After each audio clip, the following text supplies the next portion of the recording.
زه په قسم درته وایم چې کوم څوک بې حیایي خوروي بې حیایي کوي د مرګ نه مخکې به الله رب العزت دوی ته یو دردناک عذاب ورکوي. د مرګ نه مخکې به خامخا دا خلک په یو مشکل کې راګیرېږي، یو سزا به الله ضرور ورکوي او د دنیا سزا جلا ده، د آخرت سزا جلا ده. دا د الله کلام وای، د الله قرآن وای. الله په قرآن کریم کې فرمایي چې ان الذين يحبون ان تشيع الفاحشه في الذين امنوا لهم عذاب اليم في الدنيا والاخره.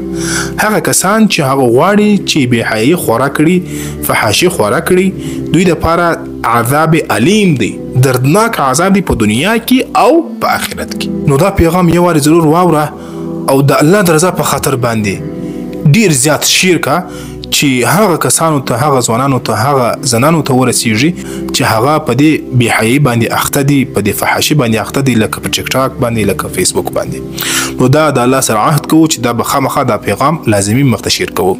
د بې حیا خلک دا وایي چې موږ څه وغواړو هغه موږ وایو، چې موږ څه زړه وغواړي هغه موږ کوو، موږ ته د سزا راکولو والا څوک نشته، موږ رانیولو والا ګرفتاره کولو والا څوک نشته. حالانکه الله رب العزت بعض وخت و انسان ته مهلت ورکوي، وخت ورکوي چې کېدلی شي دا انسان بیرته زما طرف ته رجوع وکړي، بیرته توبه وکړي. خو لیکن چې کله دی توبه ونه کړي، ډېر وخت تیر سي، الله رب العزت بیا آخر هغه کس په خپل عذاب کې را ګرفتاره کړي. کله چې یو ځوان هلک نوی ټیک ټاک ته راسي، نو دی پر ټیک ټاک باندې خپله ویډیو ورکړي، د یو غزلې سره خپله ویډیو جوړه کړي او ټیک ټاک ته یې ور اپلوډ کړي. دی وګوري چې پر دې باندې کم لایک را روان دي، کم کمنټونه را روان دي. بیا دی وګوري چې د نورو هلکانو پر ویډیو باندې زیات لایکونه، زیات کمنټونه را روان دي.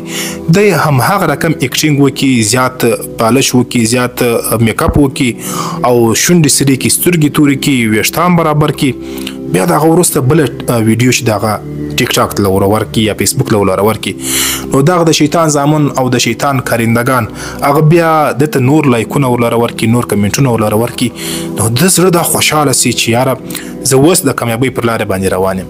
حالانکه دی خبر نه دی زه د جهنم و طرف ته قریب کېږم، نږدې کېږم او د شیطان په حمله کې راګیرېږم، د شیطان په جال کې پساویږم. همدغسې چې کله یو پیغله، یو زنانه نوې ټیک ټاک ته راسي، نو دی پړونې اچولی وي، څادرې اچولی وي، نو ټیکری یې پر سر وي، دې کې یو ویډیو د اپلوډ کړي ټیک ټاک ته، نو دې کې دې ته زیات لایک نه راځي.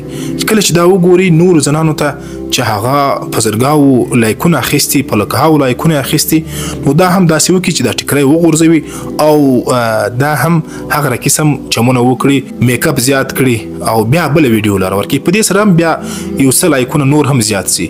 چې کله دا وګوري چې دا لایکونه اوس هم کم دي، بیا دا داسې وکړي ستا د مخې ډېره حیا وي، دا خپل سینه خلاصه کړي او خپل بدن نیم و خلکو ته ښکاره کړي، په دې حالت کې د ویډیو جوړه کړي، بیا بله ویډیو ولاره ورکړي. په دې وخت کې د شیطان زامن او د شیطان کارندګان هغه پر دې ویډیو باندې دې ته زیات لایکونه ولاره ورکړي، نو دې سر خلاصه چې کامیابي خو هم په دې لاره کې دلم. حالانکه دا ناکامه سوله، دا د شیطان په جال کې گرفتاره او د جهنم قریبه سوله.